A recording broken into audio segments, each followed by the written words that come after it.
Bem-vindos ao Sim ou Não. Este é o programa de debate do Amanhã.pt e esta semana debatemos a ideia de um Ministério do Futuro. E a pergunta que fazemos é: deve haver um Ministério do Futuro para questões intergeracionais e, por exemplo, de sustentabilidade? É prioritário, se quisermos ter um modelo diferente de gestão da coisa pública, ou é, afinal, prioritário simplificar e reduzir o número de ministérios? Ora, para debater este tema, comigo estão, e convidei, Carlos Cesões, ele é Managing Partner da Verify e é Presidente da plataforma Portugal Agora. E também Fernando Amaral, gestor e Presidente do Grupo Sendis. Bem-vindos, muito obrigado pela vossa disponibilidade de agenda. Já sabem que temos um minuto e meio para a defesa da tese ou da ideia inicial, depois podemos interromper à vontade. É um debate que gostaria que fosse mais em jeito de conversa, naturalmente que há temas de contraditório, mas se calhar há aqui temas que são estruturais que até podem naturalmente estar de acordo. Carlos, conhecemos também há muitos anos, somos amigos, portanto não vamos escamotear que nos tratamos por tu. Carlos, qual é a ideia e a bondade do Ministério do Futuro? Muito bem. Luís, já em poucos segundos agradecer o teu amável convite para este debate, cumprimentar também o meu colega aqui de debate, o Fernando. Acima de tudo, é uma ideia que tem muito a ver com o foco que a política deve ter na capacidade intergeracional. Acima de tudo, achamos que o Ministério do Futuro seria uma ideia benigna e com valor acrescentado, eu diria em Portugal, como qualquer outra geografia. Acima de tudo, pensar o futuro. Para já, eu diria 3 missões essenciais. A missão, obviamente, de começar a fazer aquilo que se chama o Strategic Foresight, que pode ser definido de uma perspectiva mais, aproximada como previsão estratégica. Quais são os ambientes em que vamos viver o nosso futuro? Ambientes sociais, económicos, tecnológicos, legais, enfim. Tudo aquilo que, no fundo, é o nosso panorama das próximas gerações, em 2030, 35, 40, 45. Depois, a capacidade de, a partir desta projeção, começar a analisar cenários, em termos de intensidade, grau de probabilidade, quais são os cenários que vamos ter, como é que podemos preparar a nossa sociedade para esses mesmos cenários. E terceiro, corolário lógico, obviamente, desta sequência e aquilo que estou a enunciar, é claramente a capacidade de ter aqui algum pensamento e planeamento estratégico. Capacidade, então, de, muito bem, proativamente e não reativamente, começamos a definir uma agenda para Portugal. Sei que há variáveis que dependem de nós e há variáveis que não dependem de nós. Sei que há coisas que, obviamente, estão mais ou menos previsíveis, mas outras completamente imprevisíveis neste mundo volátil. Mas o que me parece que é importante é ver, de facto, aqui um organismo, isso possível dentro do Governo, obviamente com grávitas, com poder de decisão, sendo respeitado também.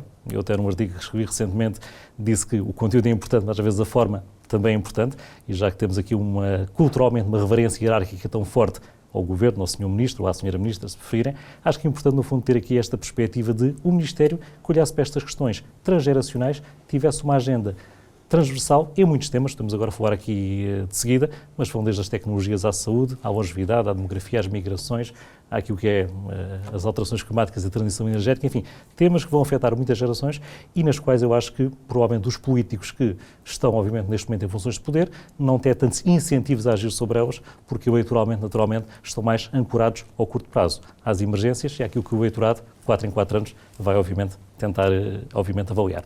Muito bem, vamos já debater também muitos destes temas que elencaste. Fernando, é execuível, mesmo havendo bondade da ideia do Carlos, mas isto é execuível em Portugal? Com muita bondade é execuível. Primeiro agradecer o convite.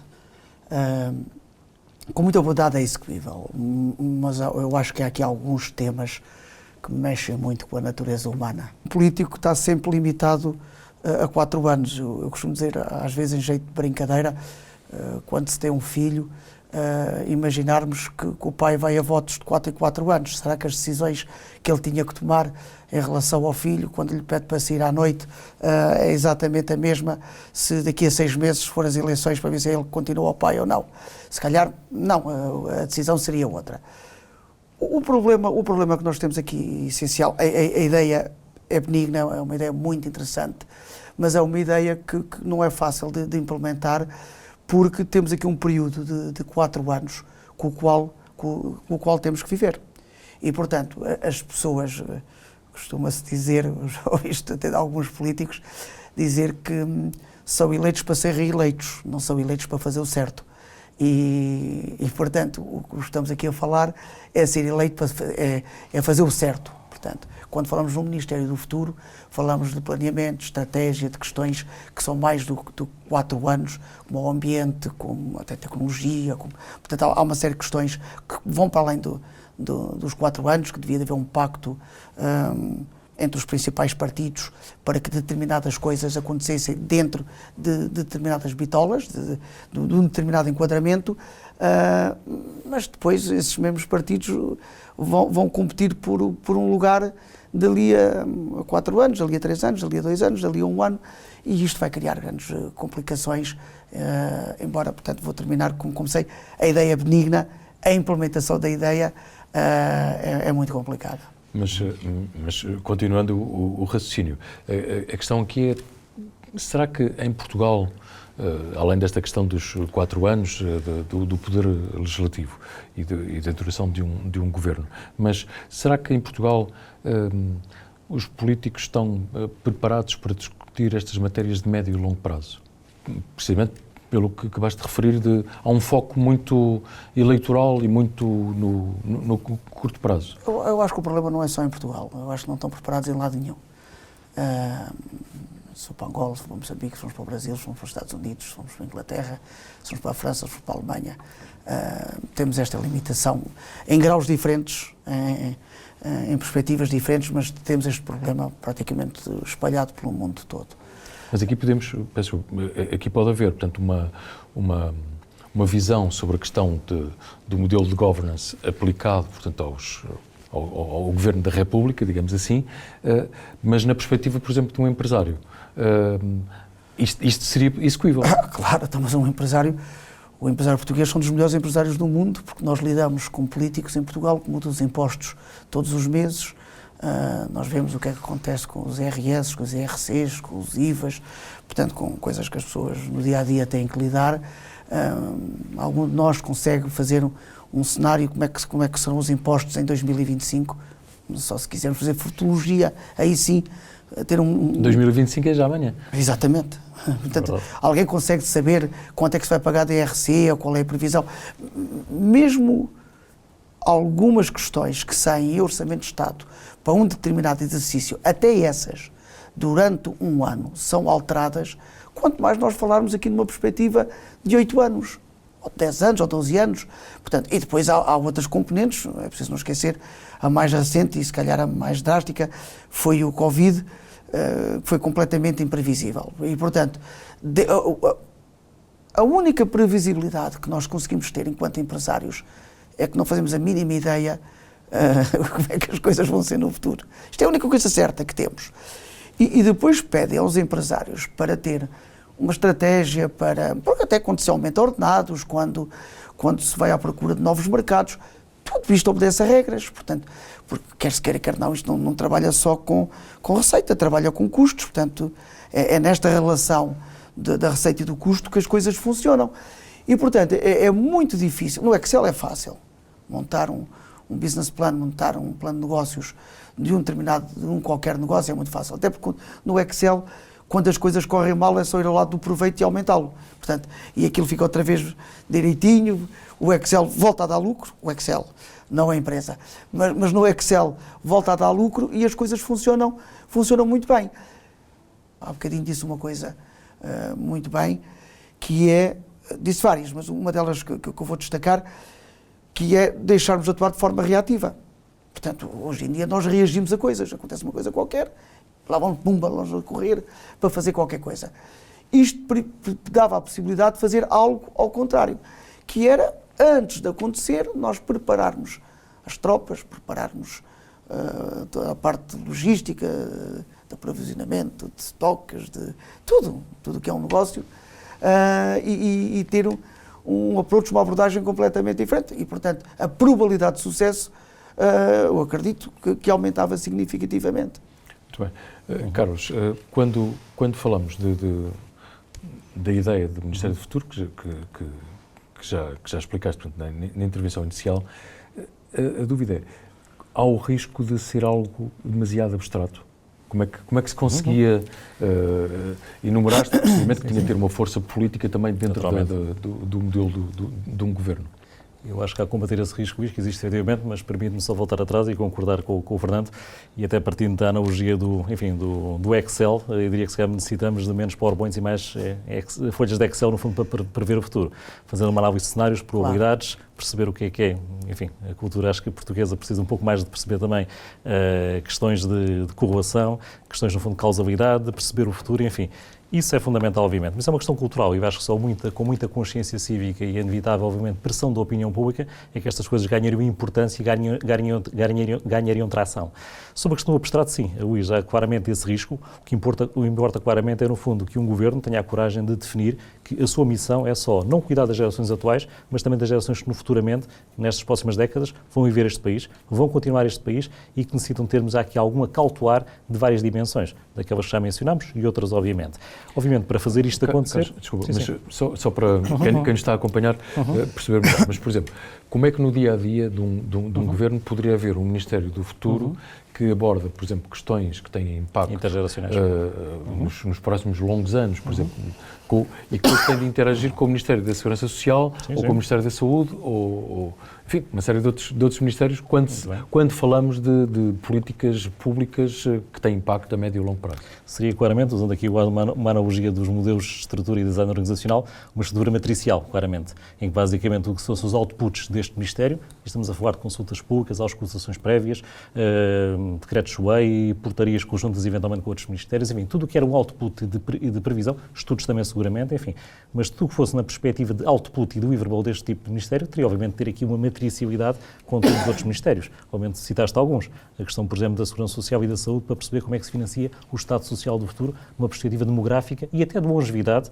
que no fundo está aí a bater à porta. Isto não é ficção científica, para dar um exemplo concreto, daqui seguramente a uma década ou 2 décadas, teremos cidadãos portugueses, uma larga proporção, felizmente, a viver até aos 100 anos, aos 105 anos, aos 110 anos. Já estamos, as ciências médicas estão a encaminhar para aí. Qual é que é a previsão que nós temos a nível de sustentar este Estado Social?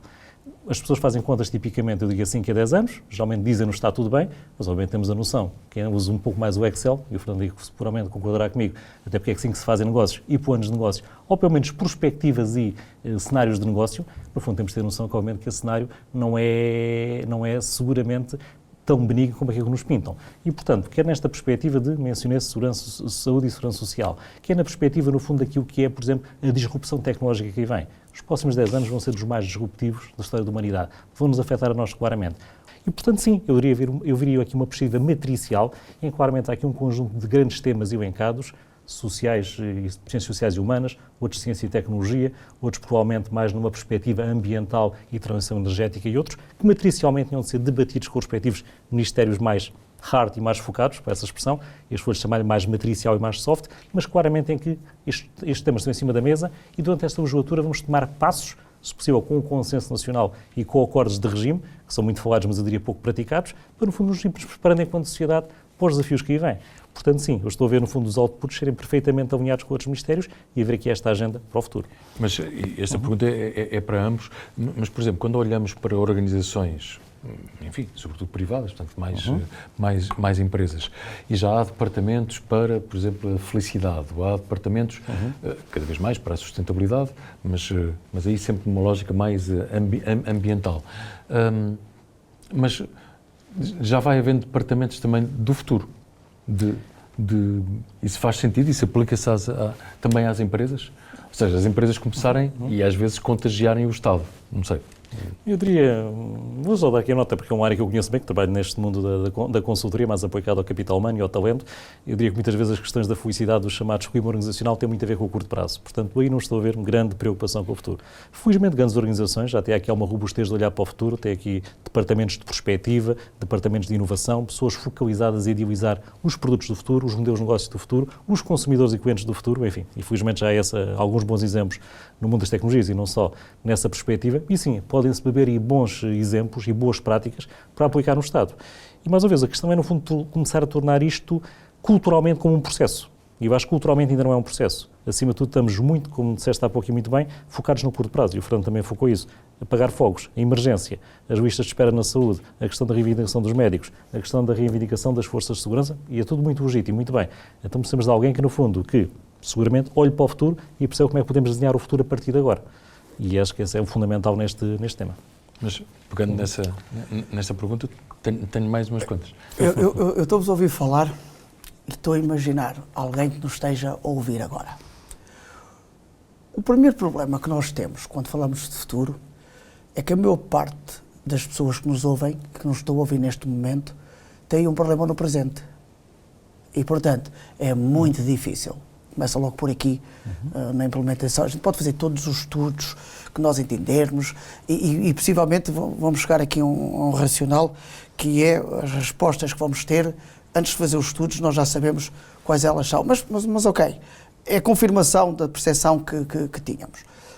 Para fazer algo deste género, isto não pode ser só um governo com maioria. Porque nós vimos até há pouco tempo como é que cai um governo com maioria. Um governo que nós tínhamos a certeza absoluta que não iria cair. Caiu.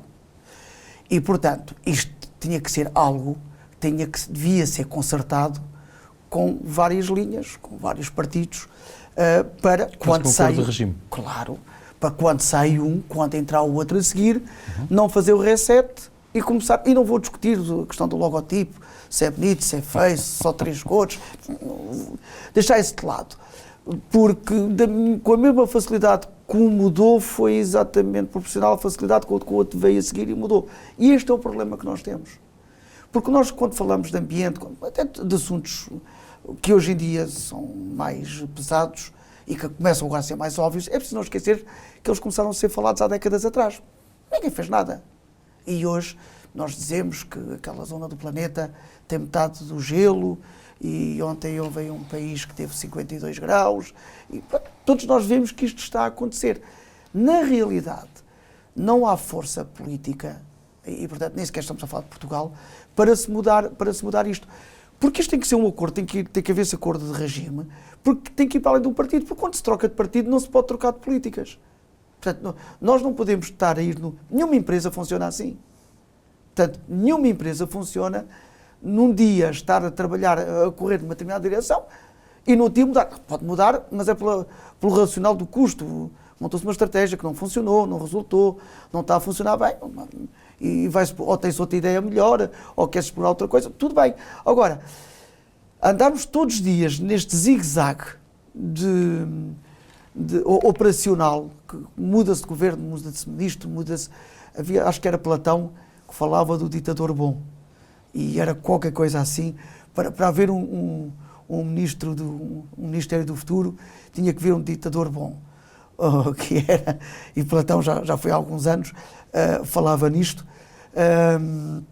que é alguém que pensa sempre no bem das pessoas, no que é melhor para o todo, e executa sempre aquela ideia, e que não está preocupado com o egoísmo dele, nem com a sede de poder, ou dele, ou do clã dele, da equipe dele, e não se consegue montar nada enquanto não se resolver, ou não se tiver estes pilares bem assentes e bem desenvolvidos, porque não vamos conseguir resolver nada no futuro se não estruturarmos bem o presente. Não vale a pena estar a dizer às pessoas, a assinar com uma cenoura, a dizer que no futuro tudo vai ser muito melhor, quando as pessoas hoje vivem com dificuldades brutais, como sabemos.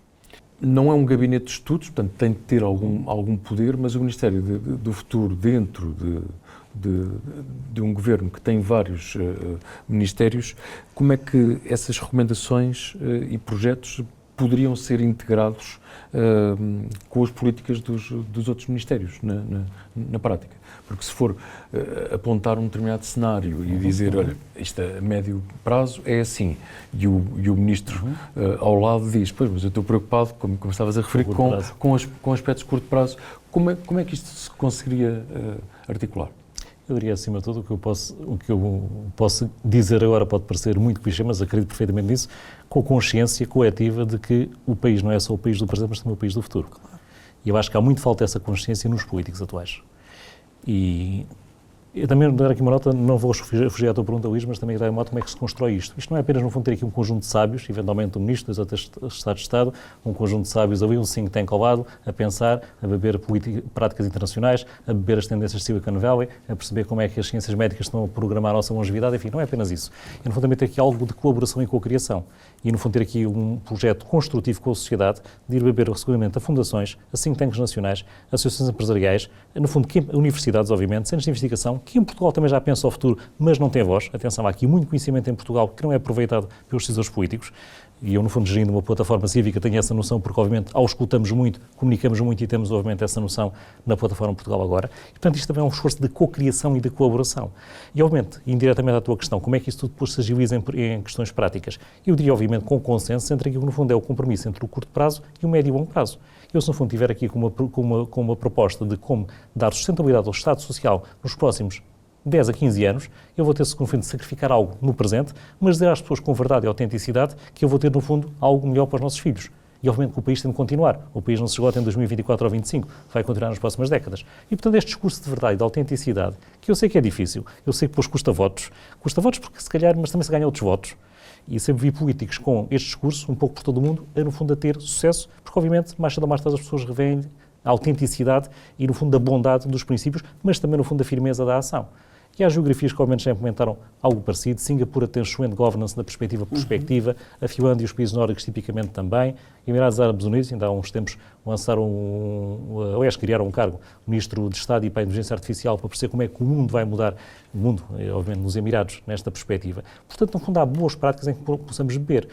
Podemos, no fundo, olhar um pouco para as orgânicas e para o workflow legislativo tradicional e dizermos, vai haver aqui algumas entropias. Admito que sim. Mas eu sempre tive por adquirido, aliás, do mundo do negócio das empresas, que a estrutura deve seguir a estratégia. Se eu tenho uma visão e uma estratégia que apontem para aqui, para equilibrar o curto prazo, obviamente com o médio e longo prazo, eu devo também praticar, a da estrutura deve ser adaptada também naturalmente, e mais uma vez a forma dos outputs legislativos devem ter este compromisso. Eu vou seguramente acautelar, e estou seguramente sensível aos argumentos do Fernando, as questões mais prementes hoje em dia, do mundo da educação, do mundo da saúde, do mundo do combate à exclusão social, obviamente do acolhimento muito mais estruturado que temos de ter às nossas migrações, que hoje em dia, obviamente, que é um calcanhar daquilo do nosso Estado de Direito, aliás, todos os dias vemos notícias nesse sentido. Seguramente temos de ter aqui planos de emergência de task force, basicamente, para endereçar esses temas, mas temos de ter outras pessoas com algum mais tempo de produção legislativa, pensem até o futuro. Muito bem, há alguns destes desafios, o que é que temos de fazer? E no final do dia, sim, num Conselho de Ministros deve haver, obviamente, esse discurso de verdade, entre conciliar aquilo que é emergência do curto prazo com aquilo que queremos a nível de postura de Estado e, se permitirem mesmo de estadistas, pensar em médio e longo prazo. Se havendo vontade, isso faz, e obviamente não havendo vontade, não se fará naturalmente. Fernando, mesmo a terminar, estamos mesmo já a concluir o tempo do programa, mas como é que isto se concilia com a percepção que muitas vezes existe por parte das empresas, da opinião pública, que até temos ministérios a mais? Temos? Temos muitas pessoas, mas poucas pessoas. Resumindo o que tivemos aqui a falar. Tudo ao final do dia, hoje em dia falamos, um assunto está na ordem do dia, é a inteligência artificial. Eu ainda há pouco tempo participava num evento e perguntavam-me qual era o maior desafio de um empresário em Portugal. Continua a ser o mesmo de 1920, pessoas. Portanto, com essa inteligência artificial, e o que esteve o Carlos a dizer, muito bem, vai sempre bater no mesmo ponto. Pessoa. Porque o problema não é as ideias. Todos nós, podíamos estar aqui o resto do dia a debater o tema de ministérios a mais, ministérios a menos, mas o difícil é conseguir um punhado de pessoas, uma pessoa que tenha uma visão diferente, que seja capaz de fazer o que está certo, mesmo que isso signifique. Eu deixo uma pergunta. Quantos políticos em Portugal são capazes de fazer o que está correto, mesmo sabendo que fazendo isso vão perder as próximas eleições? Este é o problema. E o problema dos muitos ministérios tem a ver com as clientelas, tem a ver... Todos nós sabemos, não é preciso estar aqui a enumerar os factos porque é que existem tantos ministérios, embora nos sempre vendido a ideia que é para ter um tuning mais fininho, para dar mais resposta, mas todos nós sentimos que isso não acontece. Nós agora mudámos de governo, um partido PS para o PSD, e em poucos dias vimos uma mudança, o barco ir numa determinada direção, de repente virou-se as velas, apanhou-se o vento de outro sítio, pá, e estamos a arrancar para o outro lado. Todos nós sabemos, se amanhã houver eleições antecipadas outra vez, e se voltar a ganhar o PS, o que é que vai acontecer? Volta-se a arriar as velas, voltamos a ir outra vez para o outro lado. Este é o problema maior que nós temos. E isto, ao final do dia, vai sempre bater no mesmo ponto, que é as pessoas. Nós não temos pessoas a mais, nem pessoas a menos. Não temos as pessoas certas. Muito bem, meus caros, muito obrigado pela vossa disponibilidade.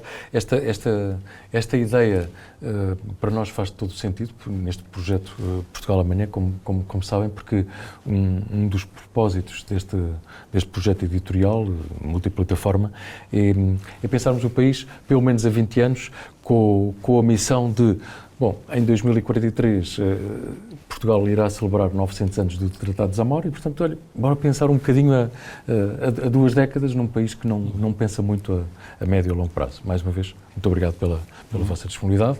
E é tudo, já sabe que pode ver este debate no site amanhã.sapo.pt, também na Euronews, aliás, fica disponível no canal YouTube em português. Pode ouvir em podcast e, como sempre, ler no jornal Portugal Amanhã, que sai com o sol. Conto consigo na próxima semana.